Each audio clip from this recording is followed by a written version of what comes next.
Bueno, bienvenidos al curso Oxigenoterapia en marco del COVID.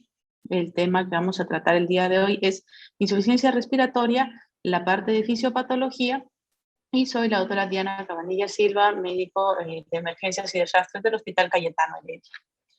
Bien, para empezar la ponencia, primero mi declaración de conflicto de intereses. No tengo ningún conflicto de interés. Y para hacer un poco más didáctica esta ponencia, he decidido fijar algunos objetivos de la sesión, los cuales son primero definir la insuficiencia respiratoria, no solo desde una parte teórica, sino desde una parte más técnico-operativa. También es comprender la fisiopatología de la insuficiencia respiratoria, ya que al fijar este objetivo vamos a poder entender las implicancias de daño pulmonar por los mecanismos compensatorios, vamos a poder reconocer los mecanismos fisiopatológicos del SARS-CoV-2, vamos a hacer un reconocimiento rápido y adecuado de los pacientes con insuficiencia respiratoria y asimismo podremos realizar un abordaje guiado por objetivos. Bien. Hablar de insuficiencia respiratoria, para poder establecer la misma, tenemos primero que comprender que la función principal del aparato respiratorio es garantizar el intercambio de gases, es decir, llevar oxígeno desde el medio ambiente hacia los pulmones con la finalidad de poder sacar CO2 de los tejidos y liberarlos hacia el medio ambiente. Esta es la función principal del aparato respiratorio. Entonces, si esta función se ve alterada por la causa que fuese, vamos a entrar en contexto de la insuficiencia respiratoria. Si yo tengo el fracaso, entonces, de la entrega de oxígeno a los tejidos y que los tejidos puedan eliminar el CO2, voy a tener yo un cuadro de insuficiencia respiratoria. Pero como les mencionaba, esta es una definición un tanto teórica. ¿Qué es lo que vemos prácticamente en nuestro día a día con nuestros pacientes? Vemos que muchos pacientes llegan desaturando a nuestras emergencias, ¿correcto? Entonces, vamos a definir insuficiencia respiratoria cuando tengamos una presión arterial de oxígeno menor de 60 en un individuo en reposo a nivel del mar respirando aire ambiente, la cual podría ir o no acompañada de hipercapnia, es decir, con una presión arterial de CO2 mayor a 55. Pero esto es en un contexto hospitalario. ¿Qué pasa con nuestros colegas, con nuestros amigos que atienden a nivel prehospitalario o en hospitales con nivel de atención de repente 1, 2? Pues también podemos hacer este diagnóstico valiéndonos de la pulsoximetría. Y vamos a decir aquí que si tenemos un paciente cuya saturación es menor de 90, será el equivalente a una presión arterial de O2 menor de 60 y por ende podremos tener un paciente en insuficiencia respiratoria. Dicho esto, ya nos queda un poco más centrado, espero sea así, la definición de insuficiencia respiratoria. Hablar de la epidemiología de la insuficiencia respiratoria es un poco complejo, es decir, tasas de incidencia, tasas de prevalencia, insuficiencia respiratoria como tal, es complicado. ¿Por qué?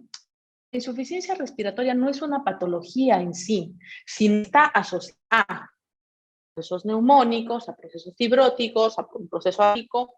Entonces, no podríamos determinar epidemiológicas dirigidas directamente hacia la insuficiencia respiratoria, pero sí podemos ver que forma parte de, por ejemplo, como les mencionaba, las neumonías, y de ello representa una tasa de defunción de 10.5%, ¿no? Entonces, tiene una repercusión importante. En la actualidad, en el contexto de COVID, si vamos a la sala situacional del MINSA con estos datos actualizados hasta abril del 17 de abril de este año, podemos ver que la tasa de fallecidos es bastante alta, 56.797 fallecidos, alcanzando una letalidad de 3.35%. Entonces, esta patología, coronavirus, arrastra consigo a la insuficiencia respiratoria. Entonces, no son tasas tan bajas, no son datos para subestimar, sino son datos de importancia y es por eso que es relevante que podamos conocer cómo es que funciona el aparato respiratorio, cómo cumple su función principal y cuál es la fisiopatología de esta insuficiencia respiratoria. Para ello, es indispensable que conozcamos al sistema respiratorio. Y para conocer el sistema respiratorio tenemos que comprender primero qué es un sistema. Entonces, un sistema es un conjunto de elementos los cuales están interrelacionados entre sí y que me van a permitir obtener un producto a partir de una señal, un estímulo, un elemento inicial. Pasando por todo este conjunto de elementos, yo voy a tener un producto final. Esa es la función de un sistema. Entonces, si alguno de estos elementos del sistema fallase, pues simplemente no voy a cumplir mi objetivo final y simplemente no voy a tener mi producto final. Entonces, es importante conocer la fisiología del sistema respiratorio, el cual, como ya hice mención, está conformado por un conjunto de elementos por el sistema nervioso central, la bomba, la vía aérea, los alveolos y la red vascular. Empezaré desde el sistema nervioso central, quien comanda la respiración y lo hace a nivel de los núcleos dorsales y ventriculares, quienes van a recibir el estímulo y lo van a llevar y conducir por las neuronas aferentes y el impulso respiratorio. Esto llegará hacia la bomba conformada por la caja torácica y los músculos inspiratorios y expiratorios. En su interior estarán los pulmones suspendidos únicamente por el hilio pulmonar y el resto se mantendrá por medio de las presiones negativas, tanto por la presión pleural, la presión alveolar y la presión transpulmonar, que son la diferencia de ambas. Entonces, bien, esta bomba es muy importante, pues va comandada, claro está, por el sistema nervioso central, la función de la respiración por medio de los músculos inspiratorios y expiratorios. De acá, un concepto importante. La inspiración en condiciones normales, fisiológicas, viene a ser un proceso prácticamente activo por la retracción del diafragma, mientras que la expiración es un proceso pasivo. Sin embargo, cuando hablamos de COVID, no estamos hablando de una respiración fisiológica, sino de una respiración ya alterada. Entonces, ahí es donde viene otro grupo muscular, que son los músculos inspiratorios accesorios, que vienen a estar conformados por los intercostales externos, el esternocleidomastoideo, los serratos anteriores y los escalenos. Este grupo de músculos mencionados son músculos que van a intervenir en la inspiración, no en un proceso fisiológico normal, sino cuando yo necesite mayor demanda oxigenatoria. Como mencioné, ya sea en eventos patológicos como coronavirus, neumonías bacterianas, virales asociadas, o en simple hechos también como el ejercicio extenuante, ¿no? Pero también vamos a tener músculos expiratorios, los cuales van a estar representados básicamente por el recto del abdomen y los intercostales internos. Muy bien, una vez que ya ha comandado el sistema nervioso central hacia la bomba, vamos a ver que aquí, como ya había mencionado, se ejerce presiones negativas y ahora necesitamos que el aire pase a través de la vía aérea. Esto lo hace por una diferencia de presiones, va a ingresar aire hacia la vía aérea y esta vía aérea a sus diversos niveles va a tener diferentes funciones, como serían filtrar el aire, humidificar el aire y generar el pasaje del aire previamente calentado. Entonces, bien, esta vía aérea va a servirnos como medio de pasaje de todo el aire y es importante llevarnos acá un concepto, que en toda la vía aérea no ocurre intercambio gaseoso, simplemente ocurre a nivel de los bronquiolos terminales, los bronquiolos respiratorios y los alveolos meramente, ¿correcto? Y esto es importante porque en estos espacios donde no va a ocurrir intercambio gaseoso viene a denominarse espacio muerto. Va a servir este concepto en ponencias posteriores para que puedan comprender los principios de las terapias oxigenatorias. Finalmente, llega el aire a nivel alveolar. Recordar que el alveolo es la unidad funcional del sistema respiratorio, que es por donde se va a mantener en contacto con la red vascular y aquí se va a realizar la difusión o el pase de los gases.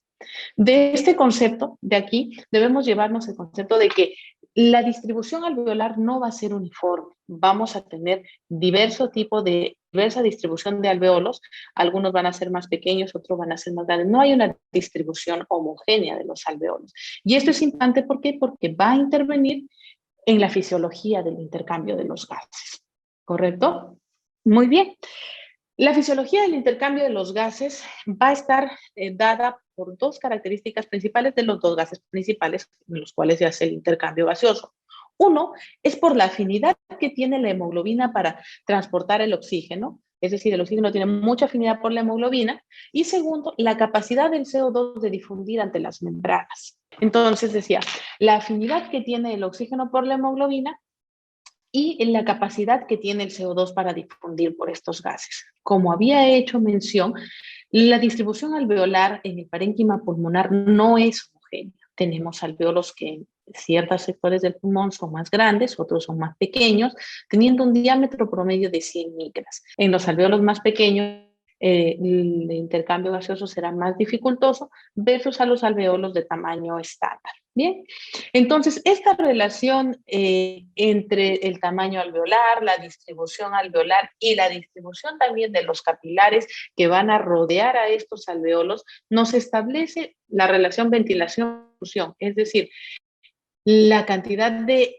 aire que va a ingresar a estos alveolos, que va finalmente a difundir hacia los capilares, y la perfusión, que va a ser la cantidad de flujo sanguíneo por la cual va a estar contenido también dichos gases para poder garantizar una adecuada difusión. Entonces, en características normales, en condiciones normales, este coeficiente de ventilación-perfusión no se asemeja mucho a la unidad, ¿no? Es casi muy pegada a la unidad, es de 0.8, es decir, tengo una correcta relación entre la ventilación y la perfusión. Pero, ¿qué va a pasar cuando yo no tenga un alveolo correctamente ventilado? Quiere decir que este proceso se va a alterar, es decir, voy a tener una alteración de la ventilación respecto a la perfusión, dándome pues un valor de 0 o nulo, es decir, va a verse alterada este proceso de ventilación-perfusión. Lo mismo pasará si yo no tengo un 0 en perfusión, es decir, no hay perfusión, pues también no tendré una adecuada ventilación-perfusión y pues esta difusión de gases se va a ver alterada, ¿no? Entonces es muy importante tener este concepto presente de ventilación y perfusión, los cuales están íntegramente relacionados.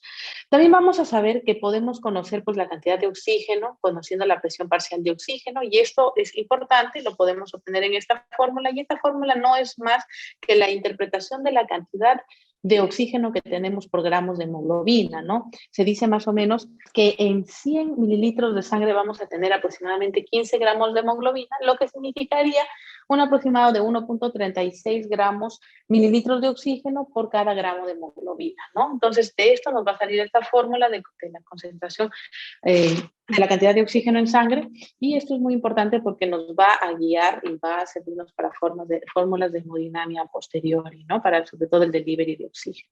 Bueno, de lo mencionado, podemos hacer el análisis de esta curva, que es la curva de disociación de oxígeno-hemoglobina, y que no es más la relación entre la presión arterial de oxígeno y la concentración de hemoglobina. Eso es lo que viene a representar. Es decir, la afinidad que tiene el oxígeno por la hemoglobina. Y acá hablamos de un concepto que es el P50. Y el P50 no es más que la cantidad de presión arterial de oxígeno necesaria para poder saturar la hemoglobina en un 50%.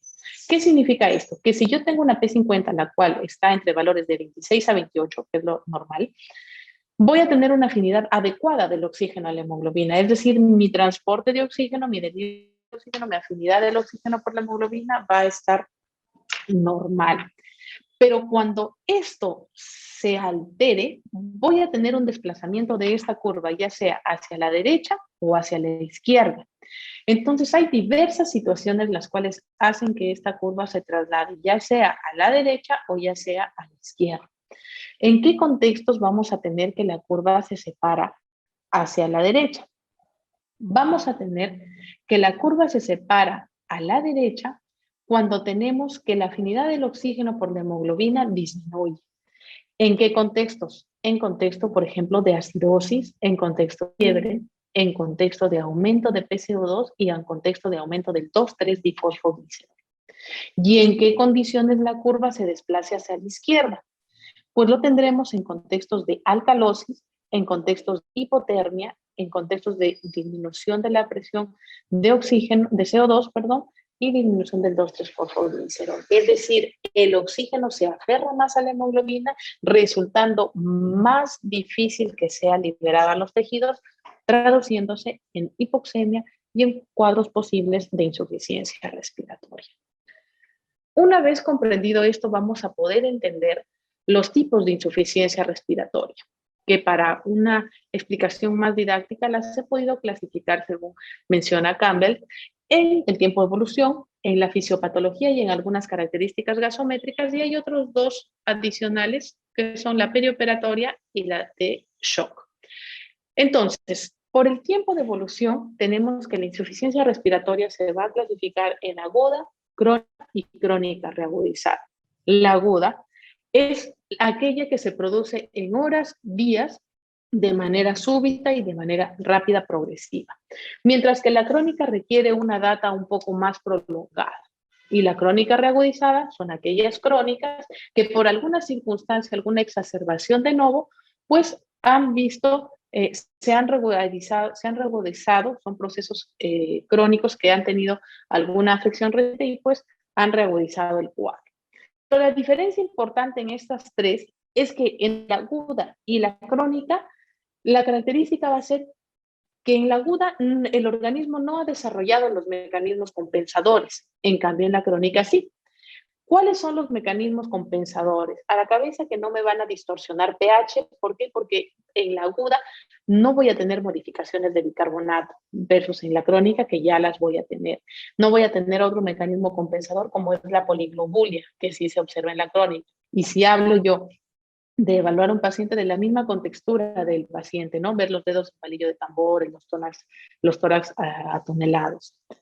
Bien, desde la parte fisiopatológica podemos ver que la insuficiencia respiratoria, podemos ver que se puede producir, uno, por una disminución de la fracción inspiratoria de oxígeno, por hipoventilación alveolar, por alteración de la difusión, alteración de la relación ventilación-perfusión, un shunt de derecha a izquierda, y según las características gasométricas tendré la hipoxémica y la hipercámica. Y hay otras dos patologías asociadas que son la perioperatoria y la insuficiencia respiratoria ligada al shock. Cabe señalar que estas de acá se justifican por la fisiopatología que voy a explicar en el siguiente diapositiva. Cuando hablamos de la disminución de FiO2, simplemente hablamos que mi alveolo está indemne. Y el problema es que hay una disminución de la fracción inspirada de oxígeno, es decir, una disminución de la presión barométrica que me va a generar disminución de aporte de oxígeno, por ende las concentraciones o la cantidad de oxígeno que yo voy a inspirar va a ser menor, traduciéndose en una presión arterial de oxígeno baja. ¿Cómo va a estar mi CO2? Mi CO2 va a estar normal. Sin embargo, si yo desato un mecanismo compensador, es decir, me está faltando oxígeno, ¿qué es lo que hago? Trato de hiperventilar para poder tener más oxígeno, podría yo encontrar esta presión arterial de CO2 tal vez un poco disminuida, no siendo característica sine qua non de esta disminución de la FiO2. Como es una causa extrapulmonar, una causa extrínseca, la puedo corregir yo con oxígeno suplementario. El segundo mecanismo fisiopatológico es la hipoventilación. En la hipoventilación también mi alveolo va a estar indemne. No tengo daño alveolar. El problema aquí en la hipoventilación es o el centro que comanda la ventilación, que lo mencionamos en las diapositivas anteriores, que me hace el sistema nervioso central, o la bomba torácica. Es decir, si yo tengo patologías que me alteren la ventilación, llámese una lesión cervical, llámese lesión de frénicos, o tenga alteración en la caja torácica, algún proceso que me interviene en la ventilación per se, voy a tener pues que no va a poder ingresar la cantidad de oxígeno suficiente, pero no por la concentración del mismo, sino porque no puedo ventilar, teniendo una presión arterial de oxígeno baja y consecuentemente teniendo una presión arterial de CO2 también alta. Por ende, en estos casos, el oxígeno suplementario no va a corregir la insuficiencia respiratoria.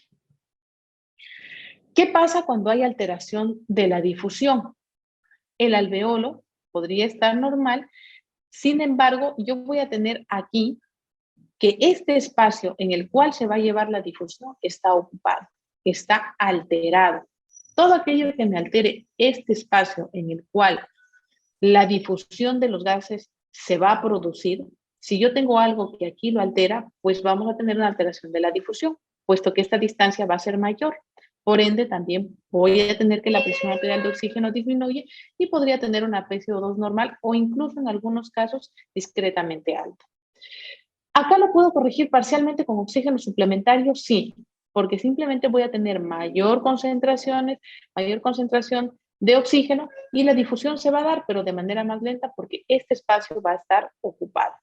¿Qué pasa en la alteración, ventilación, perfusión? No va a haber problema con la cantidad de oxígeno que se está inspirando, sino el problema va a ser a nivel alveolar, que el mismo va a estar ya sea ocupado, colapsado. Entonces, sí, va a disminuir la presión arterial de oxígeno y consecuentemente podríamos tener una elevación de la presión de CO2. ¿La puedo corregir con oxígeno suplementario? Sí, la puedo corregir con oxígeno suplementario.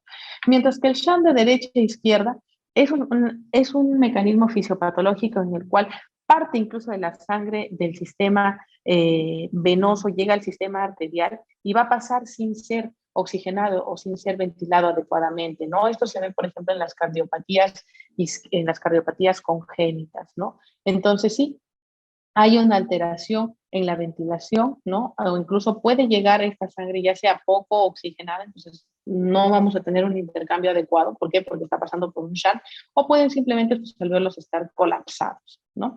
No, tampoco va a haber mejoría con el oxígeno suplementario. Bien.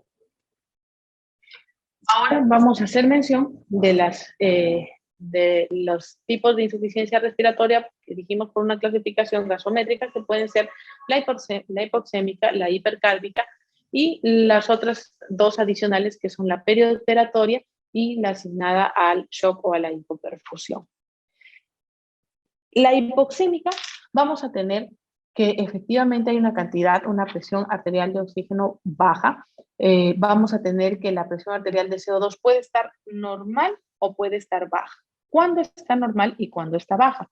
Va a estar normal en los momentos iniciales de la insuficiencia respiratoria. Sin embargo, estará baja cuando yo active mis mecanismos de compensación, ¿no? Los cuales a la cabeza está la hiperventilación.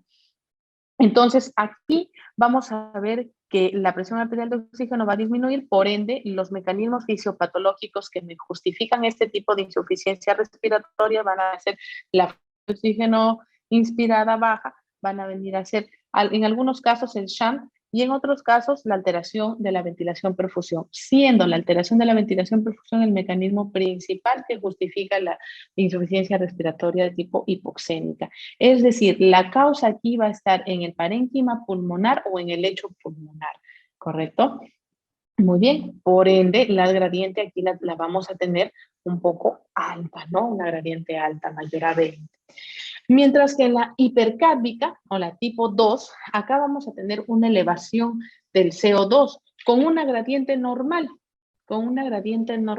¿Por qué? Porque la causa va a estar fuera del parénquima pulmonar. Esta es una causa extrapulmonar, donde el mecanismo fisiopatológico que justifica esta es la alteración de la ventilación, ¿no? Acá cuando tengamos problemas en la ventilación, nuevamente repetiré, ya sea a nivel del sistema nervioso central o caja torácica, justifican este tipo de insuficiencia respiratoria. Mientras la perioperatoria o tipo 3 está directamente ligada al volumen de crítico de cierre, el cual va a estar ligado, por ejemplo, a causas extrapulmonares como son en las cirugías, el dolor, ¿correcto? Esto está bastante ligado con los colegas de anestesiología, manejan bastante estos conceptos porque puede traducirse finalmente en atelectasia. La tipo 4, que es ligada al shock, está directamente asociada con estados de hipoperfusión. Recordemos que gran parte del gasto cardíaco está destinado al componente pulmonar, entonces si vemos que hay estados de hipoperfusión, pues no hay el suficiente flujo sanguíneo o no hay un flujo sanguíneo adecuado para que pueda garantizarme esta difusión de gases ya mencionada en diapositivas anteriores. ¿Qué pasa en COVID?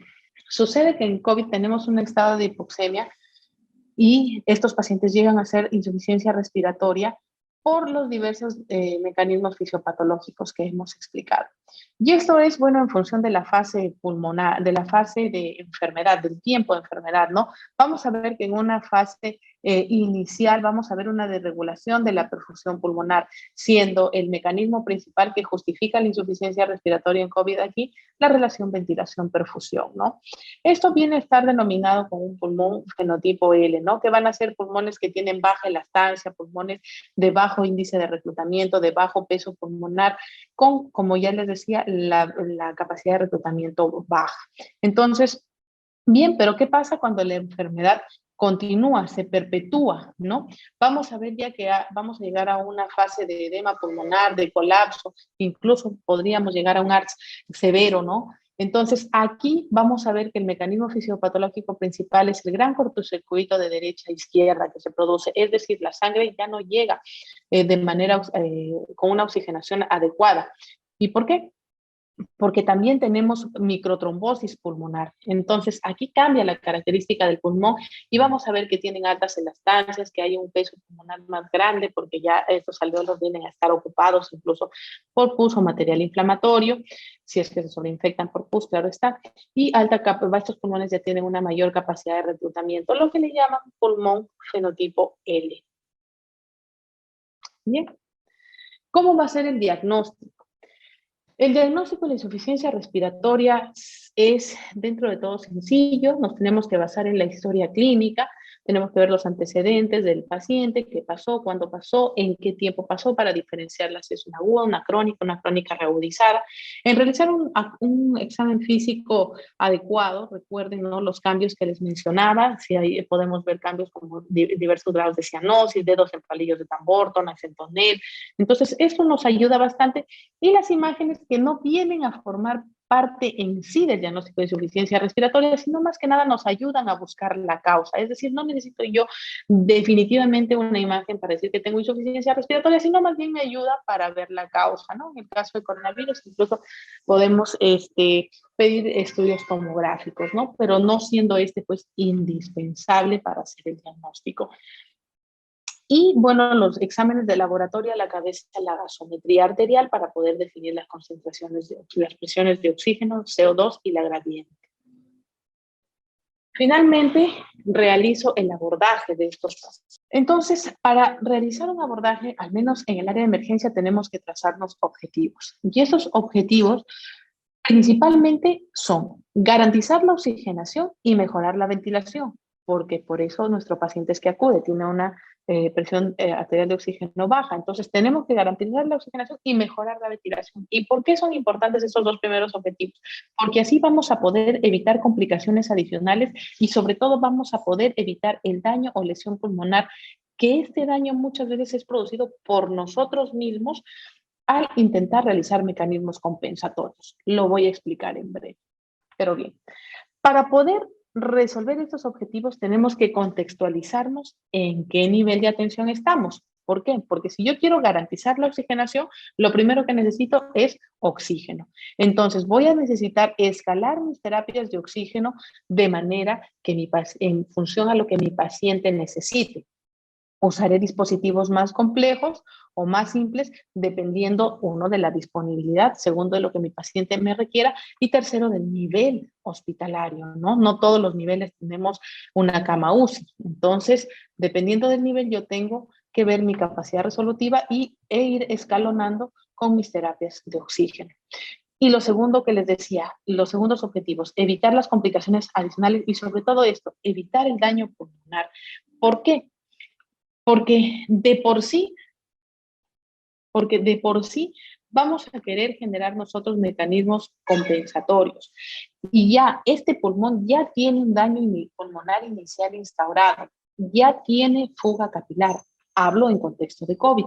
Ya hay una fuga capilar, ya hay edema pulmonar y hay alteración del intercambio gaseoso, lo que me hace a mí generar o ponerme en un estado de hiperventilación. de incrementar mi frecuencia respiratoria. Y al incrementar mi frecuencia respiratoria, voy a incrementar mi volumen tidal o volumen corriente. Entonces, al incrementar todo esto, estos volúmenes tan altos, estas frecuencias tan altas, generan o perpetúan este daño pulmonar ya inicialmente instaurado. Me generan aumento de presiones pleurales, alveolares, me generan, como decía, aumento del volumen corriente. Y si esto progresa, si yo sigo teniendo más complicaciones adicionales como con infecciones bacterianas, el alveolo se ocupa, ya sea por pus, y aumentamos el peso pulmonar. Entonces, dar un soporte oxigenatorio adecuado en el momento adecuado y con el dispositivo adecuado me ayuda a ya no caer en la perpetuación de este daño pulmonar y no generar más daño pulmonar. Entonces, es por eso que el abordaje tiene que estar guiado por estos objetivos. Bien, espero la charla haya sido de su comprensión, de su agrado. Podemos irnos con estas conclusiones, que ya podemos definir a la insuficiencia respiratoria de una manera rápida en función a los niveles de atención, ya sea con control gasométrico o con uso de un saturómetro.